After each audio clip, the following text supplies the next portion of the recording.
जब मैं 11th में आया था या फिर कह लो कि 11th की स्टार्टिंग हुई थी, तो पहला चैप्टर आता है स्ट्रेट लाइन। तो फिर स्ट्रेट लाइन में आते हैं डिफरेंशिएशन, इंटीग्रेशन। तो यार अब स्टार्टिंग में वो किया तो एक तो मन घबराने लगा कि यार मैंने कहीं गलती तो नहीं कर दी वो लेके पीसीबी लेके। तो अब घर वालों को बताएं कि मुझसे फ़िज़िक्स नहीं हो रही है, तो फिर वो भी कहेंगे कि तुमने ही ली थी फ़िज़िक्स, मतलब ये बायोलॉजी, तो अब तुम ही भुगतो, तुम ही पे है सब कुछ अगर मेहनत करोगे। मतलब वो समझना ही नहीं चाहते। सीधी सी बात तो ये है कि क्या करें क्या नहीं, बस ये उनको लगता है ट्यूशन पे भेज दिया, स्कूल में भेज दिया, कोचिंग में भेज दिया, हो गया सब कुछ। तो वो समझते ही नहीं है बात को कि हमारे साथ क्या बीत रही है क्या नहीं। एज ए स्टूडेंट, क्योंकि मैं पहले भी तो यार 11th में तो मैं भी था, तुम्हारी फीलिंग समझ सकता हूँ। ये सिर्फ वीडियो 11th वालों के लिए नहीं है, ड्रॉप ईयर में भी है, 12th में भी है, कोई भी हो गया तो सबको मुश्किल आती है। स्टार्टिंग में लगा लो, या फिर फिज़िक्स में थोड़ी सी दिक्कत रहती है मेडिकल वालों को, नॉन मेडिकल वालों को भी थोड़ी सी दिक्कत रहती है वैसे तो, लेकिन क्योंकि मैथ्स होता है तो उनके लिए थोड़ा कह सकते हैं कि ईजी होती है, लेकिन इतना भी नहीं कि यार उनसे हो ही रही है। ये दोनों के लिए वैसे वीडियो, बाकी देखना चाहो तो अच्छी बात है, क्योंकि ये वाली वीडियो देखने के बाद मान लो कि 1 महीना आपने जो जो मैंने बोला उसको फॉलो किया, तो जब जब आप फिजिक्स की किताब उठाओगे आप मुझे थैंक यू बोलोगे। ये मैं गारंटी दे के कह सकता हूँ।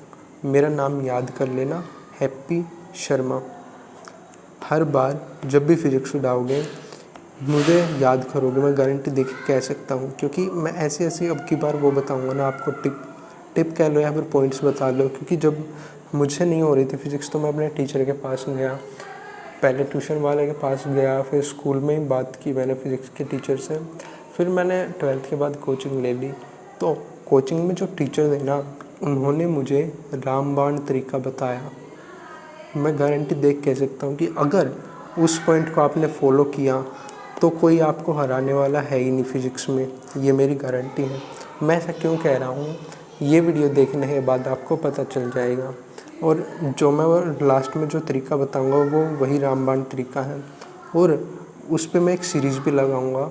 मतलब आप मेरे साथ वो सब चीज़ें कर सकते हैं जो मैं बोल रहा हूँ।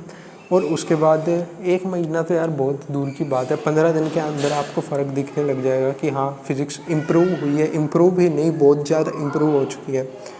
तो वीडियो को स्टार्ट करते हैं। आपका क्वेश्चन हो गया how to score 180 in physics. 180 करना यार ऐसे वो भी नहीं है कि इम्पॉसिबल कि यार 180 तो कभी होगा ही नहीं, ऐसे नहीं होता।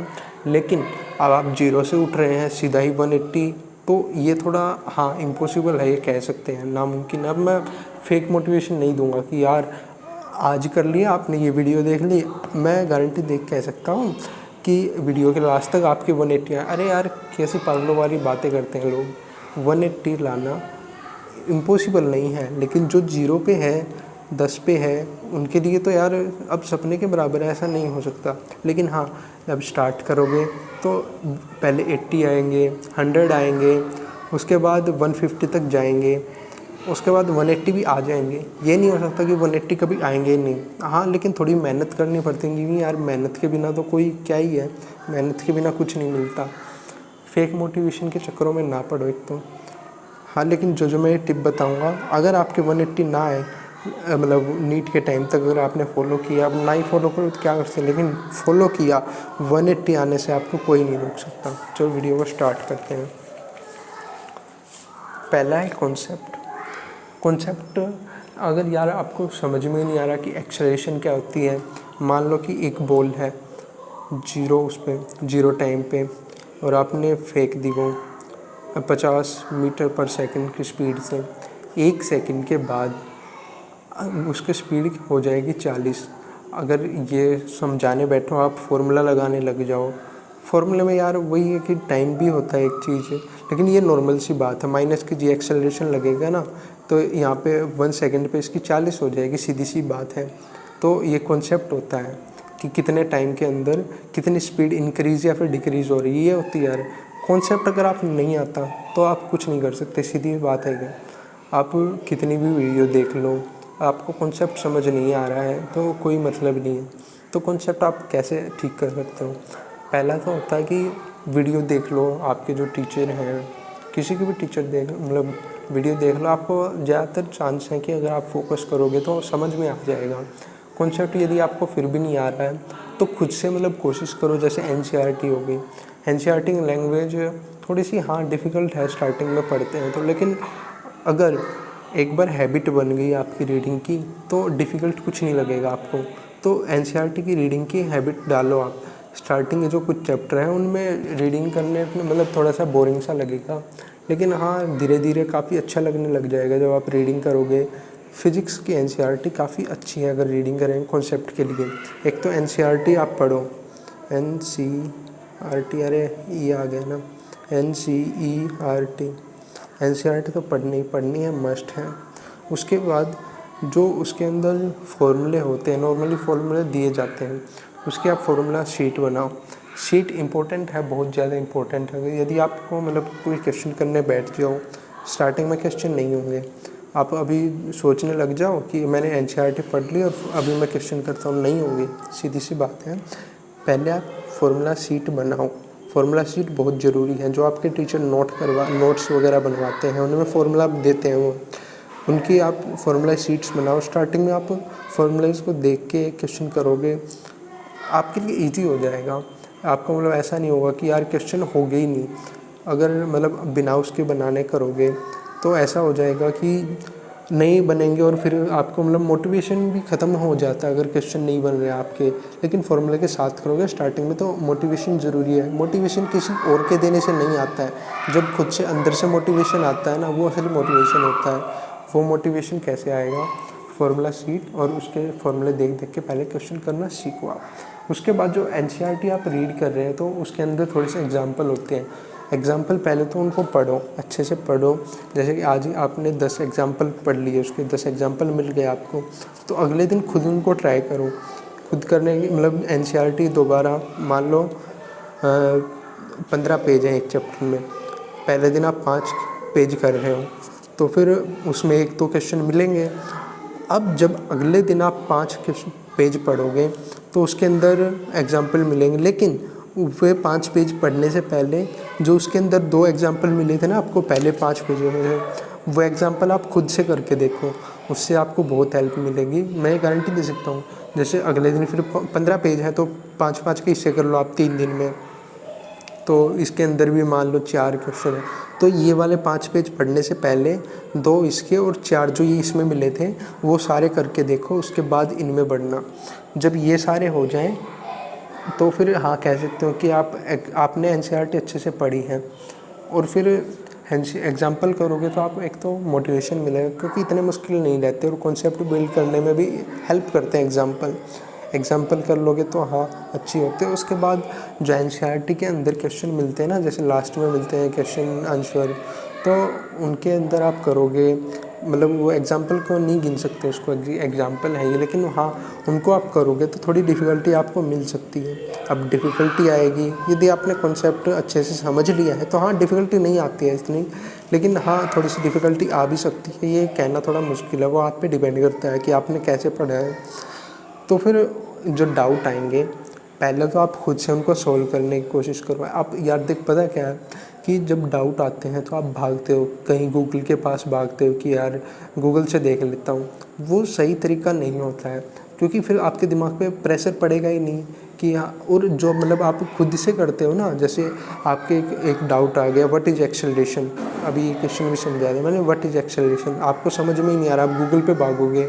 अरे यार गूगल से हर चीज़ मतलब ऐसा होता है ना कि अब एक बार आपने देख लिया कि हाँ ये होता है, लेकिन फिर वो लंबे टाइम तक आपके दिमाग में ही नहीं रहेगा। जब आप खुद से उसको ढूंढोगे, एनसीईआरटी में से ढूंढोगे, तो फिर आपके लिए थोड़ा सा मतलब ये हो जाए ना कि 10 दिन के बाद भी आपको थोड़ा सा याद रहेगा कि हाँ ये मैंने किया था। तो एक आप कर सकते हो, जैसे एक अलग से कॉपी बना लो। जब फर्स्ट टाइम आप रीड कर रहे हो, सेकंड टाइम रीड कर रहे हो, तो आपके अंदर दिमाग के अंदर जो जो क्वेश्चन आए आप उन क्वेश्चंस को किसी टीचर से पूछ सकते हो यदि आपको ना मिल रहे हो, या फिर मतलब अगर आपको मिल रहे हो तो अच्छी बात है ना, उसको लिख लो आंसर। जैसे अभी मैंने एक्सेलरेशन का ही बताया था, तो एक कॉपी लो, कॉपी बनाओ डाउट्स, उस पर लिखो डाउट्स, ओनली फॉर डाउट्स। उसके अंदर क्वेश्चन लिखो। Question 1, what is acceleration. जो आपको एनसीईआरटी से मिला, एनसीईआरटी से मिल गया, फिर आप गूगल पे कर सकते हो। यदि आपको मतलब लग रहा हो कि कहीं ये गलत ना हो, गूगल पे ढूंढो। आपको समझ में आ रहा तो अच्छी बात है, नाम ढूंढ मिल रहा हो तो फिर टीचर से जाके पूछो ना, आप किस लिए फ़ीस दे रहे हो। शर्म के मारे यार कुछ नहीं होता है। आपको लगेगा कि ये मेरे बारे में क्या सोचेगा, सर मेरे बारे में क्या सोचेंगे, मैम मेरे बारे में क्या सोचेगी। अरे भाई देख, पता है क्या होता है कि जब आप सक्सेसफुल हो जाओगे तो फिर आपने जो अभी कुछ किया है वो मैटर नहीं करता। लेकिन आप सक्सेसफुल नहीं हुए तो फिर वही सब आपने अभी शर्म कर ली कि नहीं यार क्या सोचेंगे मेरे बारे में, फिर जो आप अभी इज्जत बचा रहे हो बाद में वो ख़त्म हो जाएगी। अरे सब पैसे से प्यार करते हैं, पैसे से इज्जत होती है। आपसे कोई पूछ रहा है कि आपके पापा क्या काम करते हैं, वो आपसे ये नहीं जानना चाहता कि आपके पापा काम क्या करते हैं, वो ये सोचता है कि आपको इज्जत देनी कितनी है। ये कटु सत्य है। आप खुद भी अगर किसी से पूछोगे कि आप क्या काम करते हो तो उसके काम के हिसाब से आप मन में मतलब इज्जत देने लग जाते हो ना। कोई डॉक्टर है तो आप उसको अलग से इज्जत देते हो, कोई किसान है उसको अलग से, मतलब होता है ना ऐसा। तो फिर अभी जो आप इज्जत बचा रहे हो वो किसी काम की नहीं है। एज ए स्टूडेंट इज्जत का कोई मतलब नहीं होता। कौन से डिफ़िकल्ट जो क्वेश्चन होते हैं ना, उनके एग्जाम्पल मतलब होते हैं कि कॉन्सेप्ट एक तो समझो, आप समझ के डाउट में लिखो, उसके बाद टीचर से पूछो, हो जाएगा। अब आपको मैं बताया क्या है कि पहले मैंने ऐसी कभी वीडियो नहीं बनाई, थोड़ा सा मैं नर्वस भी हूँ। हो सकता है कि थोड़ा सा मतलब बार बार रिपीट कर रहा हूँ किसी वर्ड को, तो हाथ जोड़ के विनती है इन सब चीज़ों पे ना जाओ आप, क्योंकि जो मैं बात बता रहा हूँ उस पर ध्यान दोगे तो वो काफ़ी वैल्यूएबल होगा आपके लिए। वैल्यूएबल लिख देता हूँ मैं, एबल। मेरी राइटिंग थोड़ी सी ख़राब है, बट जो भी है आप बातों की गहराई को समझो, ना कि वर्ड्स पे जाओ। उसके बाद 5वां पॉइंट आता है डेली क्वेश्चन। यदि आप सोचते हो कि मैंने आज एक चैप्टर के क्वेश्चन निपटा लिए और अभी मैं 10 दिन के बाद करूँगा या फिर अभी एग्ज़ाम के टाइम पे करूँगा, अरे भाई जो आपने ये किया था अगर आप इसको बार बार नहीं करके देखोगे, मतलब 5 दिन के इंटरवल करो ना कि हफ्ते में इतना तो मैं कर ही लूँगा। थोड़ा सा पिछले मतलब जो आपने पहले किया है उसके कुछ क्वेश्चन कर लिए, जो आपने डाउट वगैरह में किए थे वो उसको पढ़ लिया। आप नहीं कर रहे हो तो एग्ज़ाम के टाइम पे आपकी हालत ऐसी ही होगी जैसा आपने स्टार्टिंग में किया था। समझ रहे हो आप। क्वेश्चन डेली करने बहुत ज़्यादा ज़रूरी है, ये बात समझो। नहीं करोगे तो बाद में पछताओगे। डाउट आपको नहीं आ रहे हैं तो उसका कोई मतलब नहीं, फिर आपने कुछ पढ़ा ही नहीं। आप इजी क्वेश्चन करते जा रहे हो और जो डिफ़िकल्ट लग रहे हैं कि नहीं, आपका मन होता है ना कि जैसे बड़ा क्वेश्चन दिख गया कोई तो आप उसको नहीं करने की सोचते, यार क्या ही इसमें, इसको बाद में कर लूँगा। ऐसा नहीं होना चाहिए। डाउट आने चाहिए और डाउट को सोल्व करना ज़रूरी है। आपको आज 5 डाउट आए तो उन पाँचों को आप एक कॉपी में अलग से लिख लो क्या डाउट था। मतलब होता है ना कि मान लो एक क्वेश्चन पे आपने निशान लगा लिया कि ये क्वेश्चन है, आप जब टीचर के पास जाते हैं आपको यही याद ना रहे कि उस क्वेश्चन में डाउट क्या था। पहले कॉपी में लिखो कि डाउट क्या था और कौन से क्वेश्चन में था, अच्छे से लिखो। मेरे कहने का मतलब था डाउट आने बहुत ज़्यादा ज़रूरी है। यदि किसी इंसान को डाउट नहीं आ रहे हैं तो वो पागल है। जैसे मान लो अगर एक कोई टॉपर है, उसको ये लग रहा है कि यार मतलब खुद पे डाउट नहीं आ रहा है कि मैं क्लियर कर पाऊँगा या फिर नहीं, तो मतलब ऐसा हो जाए ना, उसको पता लग जाए कि वो टॉपर है, उससे आगे तो कोई है ही नहीं, तो धीरे धीरे मतलब कम पढ़ने लगेगा, कम मेहनत करने लगेगा। जो उसके अभी स्कोर आ रहे हैं थोड़े थोड़े दिन के बाद ऐसे कम होते जाएंगे और जो उसकी हैबिट थी पढ़ने की वो भी ख़त्म हो जाएगी। सेल्फ डाउट और जो क्वेश्चंस में डाउट आते हैं वो बहुत ज़्यादा ज़रूरी हैं। और मैं ऐसा मतलब पागलों की तरह नहीं बक रहा हूँ यार, जो मैं कह रहा हूँ अब एक बात को समझो कि जो मैं कह रहा हूँ बिल्कुल सच्चे हैं, सच बात है, ठीक है। और जो शेमलेस की बात है, जो आप मैंने पहले ही बताया था, जो आप अभी इज्जत बचाने की सोच रहे हो बाद में इससे ज़्यादा आपकी बेइज्जती हो जाएगी। क्योंकि आपको पता है कि इंडिया की पॉपुलेशन कितनी है, बांग्लादेशी इंडिया में आ रहे हैं, आपकी नौकरी खा रहे हैं, सीधी सी बात है। आजकल नौकरी मिलना बहुत ज़्यादा मुश्किल है। फिर आप जैसे लोग मतलब जो आप अभी नहीं पढ़ रहे हो या फिर जो अभी आप इस वीडियो को इग्नोर कर दोगे, फिर आप ब्लेम करोगे कि मोदी हमें नौकरी नहीं देता, सरकार हमें नौकरी नहीं देती। अरे पहले स्किल्स तो कमाओ ना आप।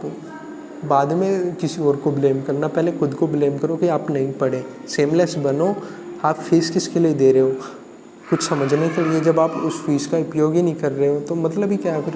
सेमलेस बन के आप किसी से ये मत सोचो कि ये मेरे बारे में क्या सोचेगा। जो सोचना है सोचने दो, ठीक है।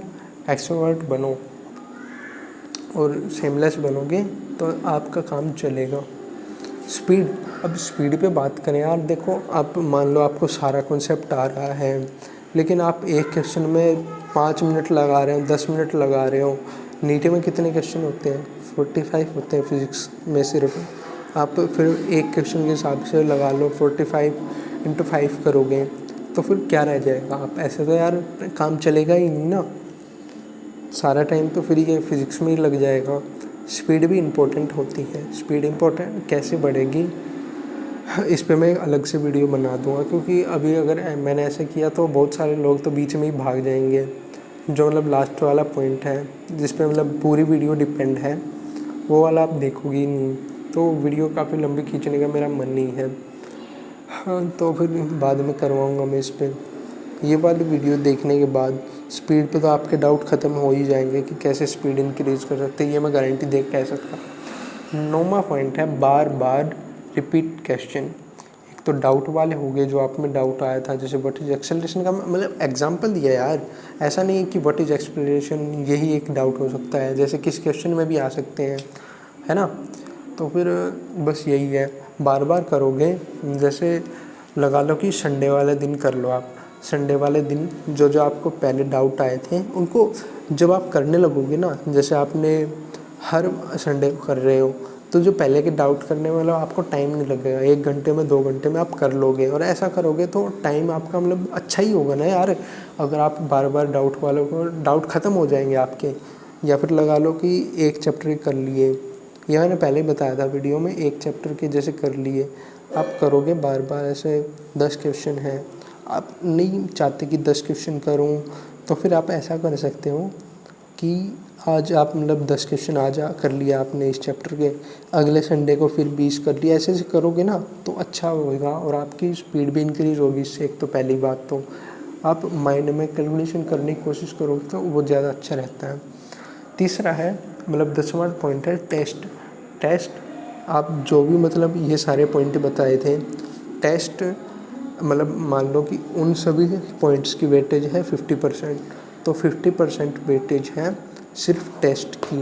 मतलब इम्पोर्टेंट टेस्ट दोगे और उनके मतलब बार बार क्वेश्चन करोगे, डाउट आएंगे क्वेश्चन को, उनको सोल्व करवाओगे, टीचर से करवाओगे, खुद करोगे, तो मैं गारंटी दे के कह सकता हूँ कि अब की बार आपके नंबर इंक्रीज़ होंगे। मान लो आपके अब की बार आए हैं 0 फिज़िक्स में, अरे 0 तो चलो नहीं आएंगे, लेकिन फिर भी लगा लो 10 लगा लो आप।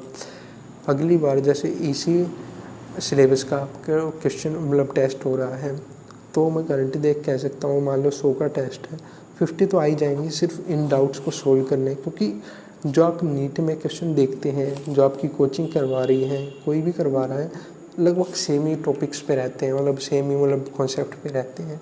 कॉन्सेप्ट का अगर डाउट आता है, डाउट को सोल्व कर लेते हो तो आपने आधी जंग तो यहीं जीत ली है। हाँ, बस यही है। और जो लास्ट का पॉइंट है, इस पे अगर इन सभी पॉइंट्स की वेटेज ऐसा लगा लो कि इन जो अभी तक वेटेज बताए ना मैंने, उन सब की वेटेज होगी 40%, और जो लास्ट वाला है वो 60%। इसमें मैं भी आपका साथ दूंगा। कैसे दूंगा वो इस पॉइंट्स को देखो।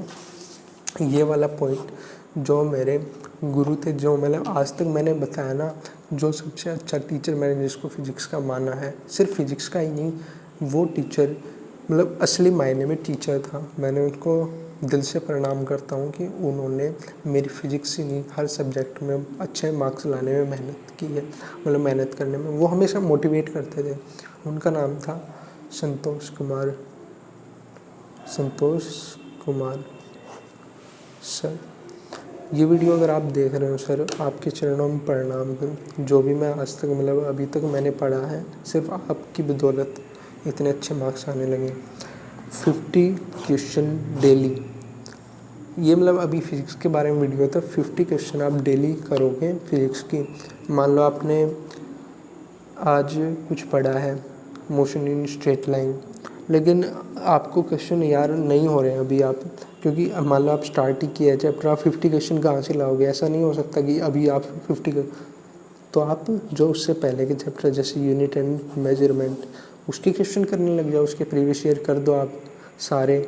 ऐसे ऐसे करोगे ना, लास्ट में मैं गारंटी देख कह सकता हूँ 150 आपके लिए बाएं हाथ का खेल हो जाए। 180 में सारे कॉन्सेप्ट क्लियर होने चाहिए, लेकिन हाँ हो जाएंगे वो भी। अब मैं कह रहा था कि मैं भी आपकी इसमें मदद करूँगा, तो वो कैसे? मैं लाइव आके, लाइव तो चलो यार थोड़ा सा मुश्किल होता है, मैं हर रोज़ वीडियो बना के डाल दूँगा कि आज मैंने ये 50 क्वेश्चन किए, ये 50 क्वेश्चन किए। तो इजी मतलब आप भी उनको कर सकते हो, या फिर कह सकते हो कि आप मेरे साथ वो क्वेश्चन कर लो, तो फिर आपको इजी रहेगा। एक तो पहली बात तो जैसे मैंने आज कर लिए मोशन इन स्ट्रेट लाइन के, जो क्वेश्चन मैं कर रहा हूँ वही आप कर दो, तो फिर आपको ये भी होगा ना कि जैसे आपके पास कोई बड़ी किताब नहीं है, एक किताब को 10 बार कर लो वो काफ़ी होता है, ना कि 10 किताब को एक एक बार, वो कुछ नहीं मतलब नहीं। जो जो मैं कर रहा हूँ वो आप मेरे साथ कर लो, दैट्स इट। ये वाला पॉइंट सबसे ज़्यादा इम्पोर्टेंट है इन सारी वीडियो से। एक्चुअली मैं नर्वस था थोड़ा इस वीडियो में, क्योंकि ये ऐसी वीडियो मैंने पहली बार बनाई है। आज से पहले बस मैंने क्वेश्चन को सॉल्व करने वाली वीडियो बनाई, तो उसमें थोड़ा सा इतनी मुश्किल नहीं रहती, लेकिन ऐसे में खुद से ही बनाना बिना स्क्रिप्ट के, बातों खुद ही बताना, थोड़ा सा नर्वस वाला होता है। तो फिर वीडियो में यही था। अगर आपको लगता है कि हाँ अब मेरे साथ 50 क्वेश्चन डेली कर सकते हो, तो कमेंट में लिख दो अब की बार 700 पार। हमारी जो सीरीज़ होगी इस क्वेश्चन मतलब डेली क्वेश्चन पे, इस पे मैं सीरीज़ लगाऊंगा अब की बार 700 पार, मतलब 720 में से 700 पार अब की बार हमारी सरकार। That's it. तो फिर कमेंट करना मत भूलना यदि आपको मेरी वीडियो मतलब अच्छी लग रही है थोड़ी सी भी। यार मैं वैल्यूबल ही दिया मैंने जो भी कुछ दिया अभी तक, लेकिन हाँ बोलने में थोड़ी दिक्कत हो सकती है, लेकिन आप उसको समझो कि मैं भी ऐसी वीडियो पहली बार बना रहा हूँ, तो हो सकती है डिफ़िकल्टी हो।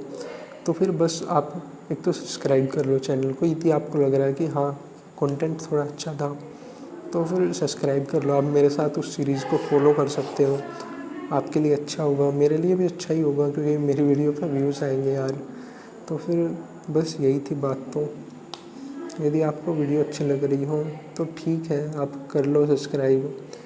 मैं भी रिपीट कर रहा हूँ वैसे तो वर्ड्स को, लेकिन जो भी है अब समझ रहे हो ना। मैं कहना तो और भी कुछ चाहता हूँ, लेकिन मन में वो बात आ नहीं रही है। थोड़ी देर पहले थी दिमाग में क्या क्या बोलना है, लेकिन अभी जब लास्ट टाइम पे बोलने की बारी आई तो मैं भूल गया। अच्छा, कमेंट के बारे में मैंने बोल दिया, सब्सक्राइब के बारे में मैंने बोल दिया। एक्चुअली पता है, अगर मेरा कंटेंट आपको अच्छा लगेगा तो खुद ही आप सब्सक्राइब करो, बोलने की बात नहीं होती। लेकिन फिर भी मैं, यदि आपको किसी को याद ना हो तो फिर उसके लिए मैंने क्या बताया कि सब्सक्राइब कर दो। आपको वीडियो अच्छी लगी तो ठीक है, वीडियो यहीं तक थी और कुछ नहीं बताना मुझे।